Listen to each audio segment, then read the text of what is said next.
Hello दोस्तों, सभी लोग को नमस्कार। तो वह प्रेम से बोलिए जय माता दी। दोस्तों, आज हम पढ़ेंगे श्री दुर्गा सप्तशती का 6वां 7वां और 8वां अध्याय। और आज नवरात्रि का 5वां दिन है। 6वां अध्याय इस प्रकार है। मैं सर्वगेश्वर भैरव के अंक की निवासिनी परम श्रेष्ठ पद्मावती देवी की आराधना करता हूँ। हे देवी, नागराज के आसन पर आसीन है। नागों के फड़ों में शोभित होने वाली मणिमाला से उनका शरीर भाषित हो रहा है। उनके अंगों की दीप्ति सूर्य के समान है और 3 नेत्र उनके सौंदर्य का वर्णन कर रहे हैं। उनके हाथों में माला, कुंभ, कपाल और कमल है तथा उनके मस्तक में अर्धचंद्राकार मुकुट शोभायमान हो रहा है। ऋषि कहने लगे, देवी के मुख से ऐसी बात सुनकर दूत को बहुत ही आश्चर्य हुआ और उसने दैत्यराज के पास जाकर विस्तार पूर्वक समाचार कहा।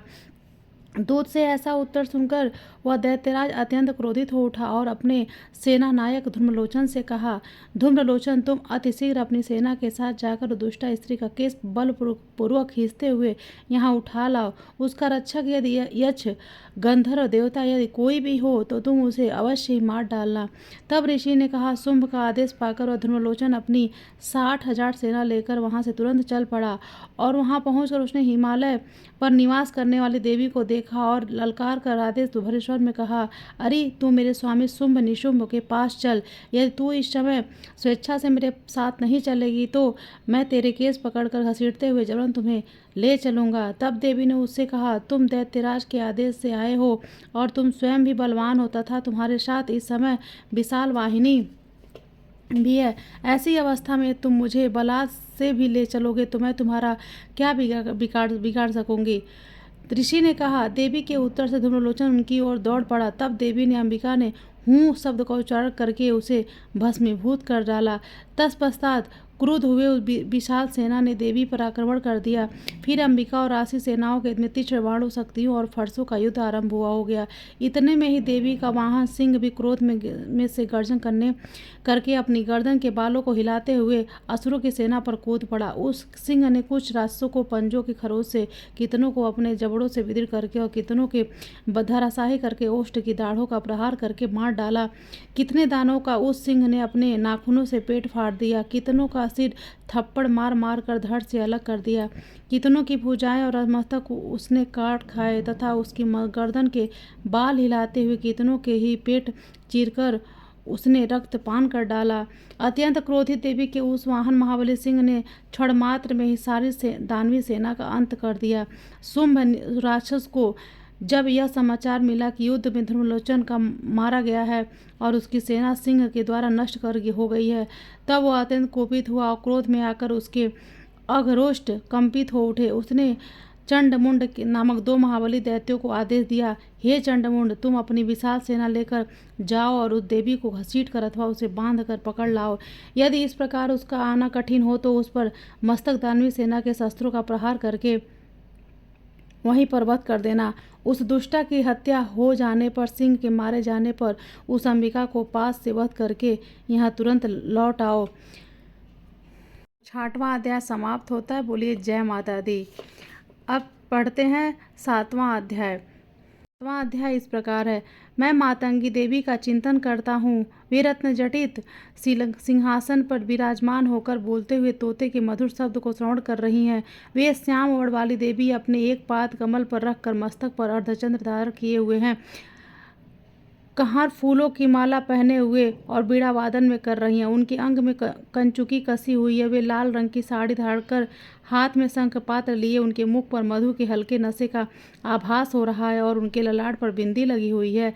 ऋषि ने कहा। इसके पश्चात शुंभ दैत्य के आदेश से वह चंडमुंड नामक दैत्य अपनी चतुरांगड़ी, हाथी, घोड़े, रथ और पैदल सेना को अस्त्र शस्त्र से सज्जित करके चल पड़े। वहां पहुंचकर पर्वतराज हिमालय के स्वर्णमय शिखर के ऊपर सिंह पर आरूढ़ देवी को देखा। वे मंद हास्य कर रही थी। उस देवी को देखकर दानवी सेना उसे पकड़ने के लिए झपट पड़ी। किसी राक्षस ने धनुष उठाया तो किसी ने म्यान से तलवार खींच ली और कुछ ने देवी के पास आकर खड़े हो गए। तब अंबिका ने उन पर अत्यंत क्रोध प्रकट किया। उस समय क्रोधानल में दग्ध होने के कारण उनका मुख काला दिखाई पड़ने लगा। उनकी भौवें तन गई और वहां से विकराल मुखी काली का प्रादुर्भाव हुआ। उनके हाथ में तलवार और पास था। वे वे चीते के चमड़े की साड़ी पहने, नरमुंडों की माला से विभूषित होकर हाथ में विचित्र प्रकार की तलवार धारण किए हुए थी। उनके शरीर पर मांस सूख कर केवल अस्थि पंजर शेष रह गया था, जिसके कारण उनकी आकृति बड़ी ही डरावनी लग रही थी। उनका मुख गहर बहुत विशाल था, जीभ लप लप करने के कारण वे बहुत ही भयंकर जान पड़ रही थी। उनके नेत्र के भीतर की ओर गड्ढे में धंसे हुए रक्तिमय थे। भयंकर गर्जना से सभी लोगों को कंपित कर रही थी। वे कालिका देवी बड़े बड़े असुरों का वध करती हुई प्रबल वेग से असुरी सेना पर टूट पड़ी और सबको अपना ग्रास बनाने लगी। वे देवी पार्श्वरक्षक अंकुशधारी महावतों, बड़े बड़े योद्धाओं और घंटाधारी कितने ही विशालकाय हाथियों को एक हाथ में पकड़कर मुंह से निगल लेती। इसी प्रकार घोड़े, रथ और सारथी सहित रथी सेना को मुख में डालकर वे बहुत ही भयानक आवाज में चबा रही थीं। किसी के बाल खींचकर, किसी का गला दबोचकर, किसी को पैर दर्द रौंद कर, किसी को छाती के धक्के से भूमि पर गिरा कर यमलोक भेज देती थी। वे दैत्यों द्वारा निक्षिप्त बड़े बड़े अस्त्रों को मुंह में पकड़कर दांतों से चूर चूर कर डालती थी। काली ने उन बलशाली दुराचारी दैत्यों की समस्त सेना को मसल दिया। कुछ के को खा गई और कितने को ही वहां से खदेड़ दिया।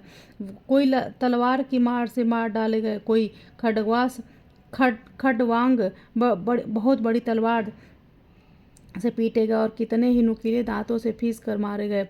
इस प्रकार देवी ने क्षण भर में उस असुरी सेना का संहार कर डाला। यह देखकर चंडमुंड उन विकराल काली की ओर दौड़ पड़ी। फिर महादैत्य मुंड के ने बाणों की वर्षा करके तथा हजारों प्रयुक्त चक्रों से उनका भयानक देवी को ढक दिया। देवी के मुख से प्रविष्ट होते हुए अनेक चक्र ऐसे जान पड़े मानो सूर्य के ने बहुत से मंडल बादलों में समा गए हों।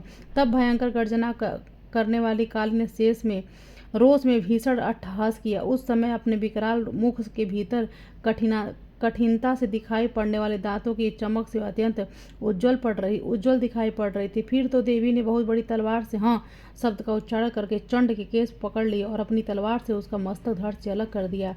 चंड को मार देखकर मुंड देवी की ओर दौड़ पड़ा। तब देवी ने क्रोधित होकर अपनी तलवार से आघात से भी उसे धराशायी कर दिया।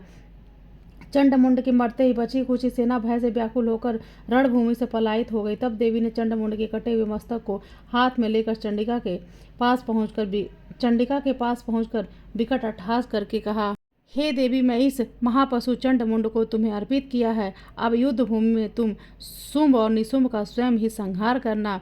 तो ये रहा 7वां अध्याय समाप्त होता। 8वां अध्याय इस प्रकार है। चंडमुंड के मस्तक को देखकर कल्याणमयी चंडी ने काली से मधुर स्वर में कहा, देवी, तुम चंड और मुंड को लेकर मेरे पास आई हो, इसलिए विश्व में तुम्हारी ख्याति चामुंडा के नाम से होगी। मैं अणिमा यदि सिद्धियां 8 मानी गई हैं, यथा अणिमा, महिमा, लघिमा, गरिमा, प्राप्य, प्राकाप्य, ईशित्व और वशित्व की रश्मियों से युक्त भवानी का ध्यान करता हूँ। उनका शरीर रक्त वर्ण, नेत्र करुणा की तरंगों से युक्त तथा हाथों में पास, अंकुश, बाण और धनुष शोभित हो रहे हैं। ऋषि ने कहा, चंडमुंड दैत्यों के मारे जाने पर दैत्यराज शुंभ के मन में अत्यंत क्रोध उत्पन्न हुआ और उसने अपनी समस्त दानवी सेना के युद्ध के लिए एक साथ प्रस्थान करने की आज्ञा दी। शुंभ ने कहा, आज उदायुध नामक 86 दैत्य सेनानायक अपनी संपूर्ण सेनाओं के साथ युद्धभूमि में चले। कंबू नाम वाले दानवों के 84 सेनापति अपनी वाहिनी के साथ युद्धस्थल में जाएं। 50 कोटि वीर्यकुल के और धूम्रकुलोत्तर असुर सेनापति मेरी आज्ञा से युद्ध में रवाना हो जाएं। कालका, दौहड़, मौर्य और कालके के दैत्य की भी युद्ध के लिए मेरी आज्ञा से तुरंत तैयार होकर समरभूमि में चल दें। क्रूर शासक असुरपति शुंभ इस प्रकार सबको आदेश देकर स्वयं शस्त्रों बड़े बड़े सैन्य दल के साथ युद्ध के लिए रवाना हुए। उसकी विशाल सेना को अपनी ओर बढ़ते देखकर देवी चंडिका ने धनुष की टंकार से पृथ्वी और आकाश को गुंजयमान कर दिया। तत्पश्चात देवी के वाहन सिंह ने भी भयंकर शब्द से दहाड़ता हुआ शुरू किया। फिर वे तो अंबिका ने घंटे की घोर रव से उस ध्वनि को और भी वर्धित कर दिया। धनुष की टंकार, सिंह की गर्जना और घंटे की ध्वनि से समस्त दिशाएं गुंजित हो उठी। उस भीषण शब्द से काली ने अपने विकट मुख को और भी विस्तृत कर लिया तथा इस प्रकार से वह पूर्ण विजयिनी बनी। उस भीषण नाद को सुनकर आसुरी सेना ने चंडिका, काली तथा सिंह को क्रोधपूर्वक चतुर्थी से घेर लिया। हे राजन, इसी समय असुरों ने संहार तथा देवताओं के उत्थान के लिए ब्रह्मा, शिव, कार्तिकेय, विष्णु तथा इंद्र, इन देवी आदि देवी की महान पराक्रम संपन्न शक्तियां भी उनके शरीर में से निकलकर उन्हीं के रूप में देवी चंडिका के पास गई। देवताओं के रूप, वेश, वाहन आदि से अनुरूप ही उनकी शक्तियां असुरों से युद्ध करने के लिए आ गईं। सर्वप्रथम हंस की सवारी पर बैठी हुई अक्षसूत्र और कमंडलू से सुशोभित ब्रह्मा जी भी शक्ति प्रकट हुई। उसे ब्रह्माणी कहा जाता है। महादेव की शक्ति बैल पर आरूढ़ होकर हाथों में श्रेष्ठ त्रिशूल धारण कर शेषनाग का कंगन पहने मस्तक में चंद्र रेखा से सज्जित होकर वहां आ गई। कार्तिकेय की शक्ति रूपा जगदम्बिका उन्हीं के अनुरूप मयूर पर आरूढ़ और हाथ में शक्ति लेकर उन दानवों से युद्ध करने के लिए आ गई। इसी प्रकार भगवान विष्णु की शक्ति गरुड़ वाहन के साथ विराजमान होकर शंख, चक्र, गदा, धनुष तथा खड्ग लिए वहां उपस्थित हुई। अनुपम यज्ञवाराह का रूप धारण करके वाले भगवान विष्णु की यह शक्ति भी विराह सुकर शरीर धारण कर वहां आ गई। भगवान नरसिंही शक्ति भी उन्हीं के अनुरूप धारण करके वहां आ पहुंची। उसकी गर्दन में बालों के झोंकों से आकाश की तरिकाएं बिखर जाती थीं। इसी प्रकार इंद्र की शक्ति हाथ में वज्र लिए ऐरावत हाथी पर आरूढ़ होकर आई। उस शक्ति ने भी इंद्र के समान ही सहस्त्र नेत्र थे। तब उन समस्त देवी शक्तियों से आवृत शिवजी ने चंडिका से कहा है, मेरी प्रसन्नता के लिए तुम अब तुरंत ही असुरों का वध करो। तब देवी के शरीर से अत्यंत भीषण और अति उग्र चंडिका शक्ति प्रकट हुई। इसके द्वारा सैकड़ों श्रृंगालियों की सी आवाज हो रही थी। उस अपराजिता देवी ने धूमिल जटा वाले महादेव जी से कहा, भगवान आप शुंभ निशुंभ के पास दूत के वश में जाइए और उन दोनों दानवों से कहिए उनके साथ युद्ध में उपस्थित अन्य दानवों की भी ये संदेश सुनाइए। दैत्यों, तुम्हें जीने की चाह है तो पातालपुरी को लौट जाओ। इंद्र को त्रैलोक के राज्य प्राप्त हो और देवगण यज्ञ का उपभोग करें। यदि बल के मत से तुम सभी युद्ध के इच्छुक हो तो आओ, मेरी योगिनियां तुम्हें कच्चे मांस भक्षण से तृप्त पावें। उस देवी ने भगवान शिव को दूत का कार्य सौंपा था, इसलिए वह शिवदूती के नाम से भी जगत में विख्यात हुई। वे दैत्य भी शिव जी के मुंह से देवी की बात सुनकर कुपित हो गए और कात्यायनी की ओर लपके। तत्पश्चात वे दैत्य क्रुद्ध होकर देवी पर बाण, शक्ति और सृष्टि आदि अस्त्रों की वर्षा करने लगे। तब देवी ने धनुष की टंकार करके दैत्यों द्वारा निश्चित बाण, शूल, शक्ति, परशु आदि को खिलवाड़ में ही काट दिए। फिर काली आगे आकर रासों को शूल के आघात से चीरने लगी और खड्गवास के द्वारा उनको विध्वंस करते हुए रण स्थल में विचरण करने लगी। ब्रह्माणी भी अपना कमंडलू लेकर जिस ओर निकल जाती थी उधर ही जल छिड़ककर शत्रुओं को तेज तथा पराक्रमी कर देती थी। महेश्वरी ने त्रिशूल, वैष्णवी ने चक्र तथा कार्तिकेय ने अपनी शक्ति के प्रहार से दानवों का नाश प्रारंभ कर दिया। इंद्राणी के वज्र से आहत होकर सैकड़ों दैत्य खून की धारा बहाते हुए भूमि पर गिर पड़े। वाराही शक्ति के कितने ही रास्तों को थुथुन की चोट से नष्ट कर दिया। दाढ़ों के अग्रभाग से कितने ही छाती को विद्ध कर दिया तथा कितने ही चक्र की चोट खाकर धरती पर गिर पड़े। नरसिंही भी कितने ही दैत्यों को अपने नाखूनों से फाड़ कर खा जाती और सिंहनाद करके संपूर्ण दिशाओं को गूंजती हुई रणभूमि विचरण करने लगी। कितने ही राक्षसगण शिवदूती के प्रबल ठाह से भयभीत होकर रणभूमि पर लौटने लगे। उनकी गिरते ही शिवदूती उन्हें अपना भक्ष्य बना लेती थी। इस प्रकार कुर देवियों ने द्वारा बड़े बड़े असुरों का संहार होते हुए दानवी सेना पलायित होने लगे। मातृगणों से त्रस्त होकर युद्ध से विमुख होते दैत्यों को देख रक्त बीज नामक महाअसुर अत्यंत कुपित होकर युद्ध भूमि में आ पहुंचा। उसके शरीर में खून की बूंद टपकते ही उसी आकार का दूसरा दैत्य उत्पन्न हो जाता। महादैत्य रक्तबीज हाथ में गदा लेकर इंद्र शक्ति के साथ युद्ध करने लगा। तब इंद्र ने अपने वज्र के प्रहार से उसे आहत कर दिया। वज्र से आहत होकर उसके शरीर से पृथ्वी पर रक्त टपकने लगा, जिससे उसी के समान अन्य दैत्य पैदा होने लगे। उसके शरीर से रक्त की जितनी बूंदें पृथ्वी पर गिरी थी उतने ही दैत्य उत्पन्न हो गए जो उसी के समान पराक्रमी थे। वे नए उत्पन्न राक्षस मातृगणों के साथ भयंकर युद्ध करने लगे। इंद्राणी की वजह से प्रहार उसका मस्तक आहत होकर खून बहने लगा, जिससे हजारों नए दैत्य उत्पन्न होकर सामने आ गए। वैष्णवी अपने चक्र से रक्तबीज पर प्रहार किया, फिर इंद्री ने गदा की चोट से घायल कर दिया। वैष्णवी के चक्र से घायल होने के कारण उसके शरीर से बहुत रक्तपात हुआ, जिसके कारण कितने दैत्य की उत्पत्ति हुई कि समस्त जगत व्याप्त हो गया। कौमारिकी ने शक्ति, वाराही ने खड्ग और महेश्वरी ने त्रिशूल चलाकर रक्तबीज को आहत कर दिया। अत्यंत कुपित होकर रक्तबीज ने भी अपनी गदा से मात शक्तियों पर आघात कर दिया। कत्ति शूल आदि के द्वारा घायल होने से उसके रक्त के द्वारा अगणित महादैत्य उत्पन्न हुए। इस प्रकार उस महादैत्य से उत्पन्न नए दैत्यों के द्वारा समस्त विश्व आच्छादित हो गए। इस दृश्य को देखकर देवता लोग भयभीत हो गए। देवताओं को हतोत्साहित देखकर चंडिका ने शीघ्रता से काली से कहा, चामुंडे, तुम अपना मुख और भी अधिक विस्तृत करो। मेरे शास्त्रघात से बहकर खून के उत्पन्न होने वाले महादैत्यों को तुम अपने इस वेगवान मुख के से भक्षण कर डालो। इसी प्रकार रक्त के से उत्पन्न होने वाले नए राक्षस को तुम अपना भक्ष्य बनाकर रण स्थल में विचरण करती रहो। ऐसा करते रहने से जब उनके शरीर का संपूर्ण रक्त बहकर निकल जाएगा तब वह स्वयं की मृत्यु को प्राप्त होगा। उन भयंकर दैत्यों को जब तुम चबा डालोगी तब दूसरे दैत्य उत्पन्न नहीं होंगे। ऐसा कहकर चंडिका देवी ने अपने शूल से रक्त बीज पर प्रहार किया और काली ने अपने मुख में उसका रक्त भर लिया। तब रक्तबीज ने चंडिका पर गदा से आघात पहुंचाया, किंतु गदा के उस प्रहार से देवी को कोई क्षति नहीं हुई और रक्तबीज घायल होकर से बहुत अधिक रक्तपात हुआ। किंतु खून बहते ही चामुंडा ने उस पर रक्त को अपने मुंह में भर लिया। रक्त गिरने से काली के मुख में जो दैत्य उत्पन्न होते उन्हें काली चबा डालती और उसने रक्तबीज का खून भी पान कर लिया।